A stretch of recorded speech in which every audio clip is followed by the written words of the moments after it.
dancers and some new band and crew who have never even been to Sydney, Australia before. And I tried to tell them what you're like. I tried to warn them. I tried to say, you have no idea what you are walking into. These people are the loudest, danciest, and bounciest crowds.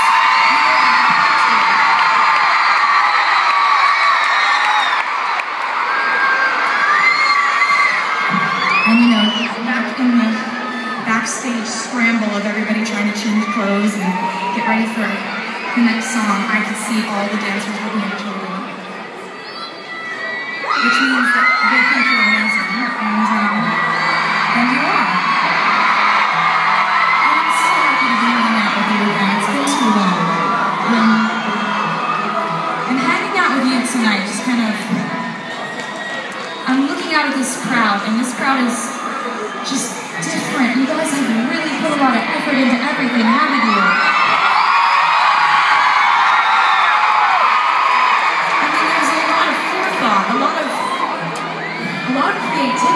I see a lot of people are completely lit up. A lot of people brought signs that light up. A lot of people are decked out.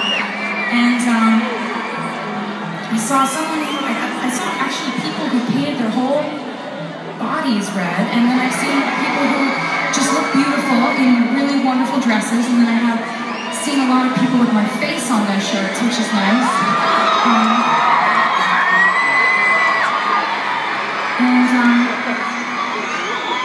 It makes me feel like I'm in a crowd full of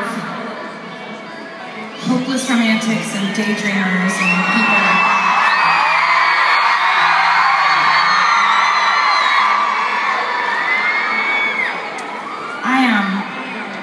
I'm kind of a hopeless romantic daydreamer type too, so I think we'll get along great.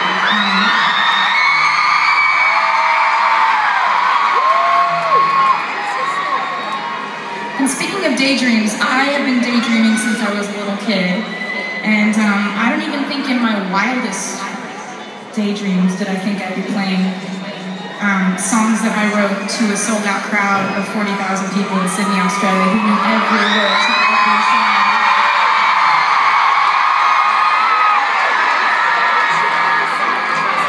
Because when I was little, I guess when I was younger, I was about 12 when I started writing songs, and now I'm about to turn 24 next week.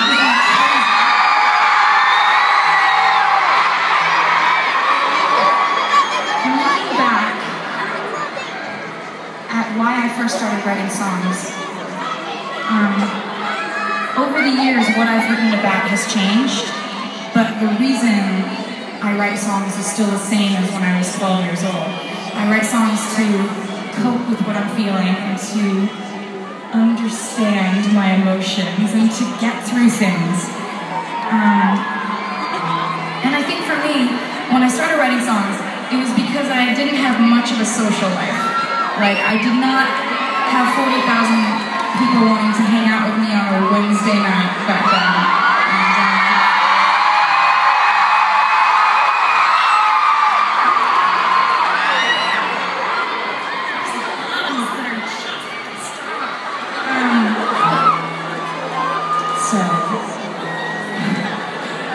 That's why I started writing songs, and I can't even remember what I was talking about. When I was younger, I would just sit in my room and write songs because I really didn't have anything better to do, and that's kind of the explanation of why I wrote songs and how that started. And when I was younger, I used to write songs about feeling left out and kind of feeling picked on at school. And I used to daydream about growing up because I thought when you grew up, there were no more mean kids or people who picked on you. I thought that was something we grow out of as people.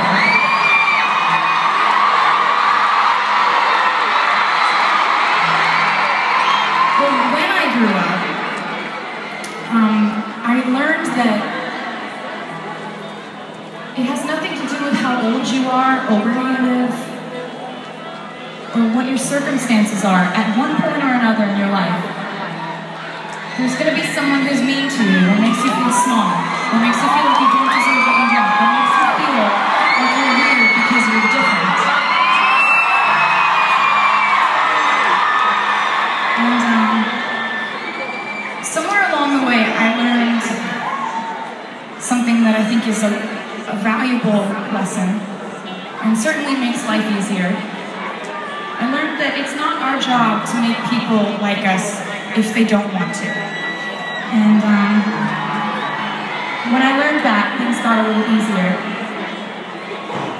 And I guess every time someone has been mean to me, I've tried to make a mental note that I would never intentionally make anyone else feel the way that they've made me feel. And if you did that, I think that we could all make the world a little bit nicer place to live.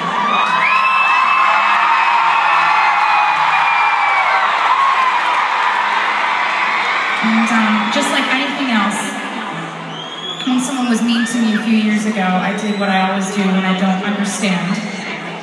I ran to my bedroom and I wrote a song about it.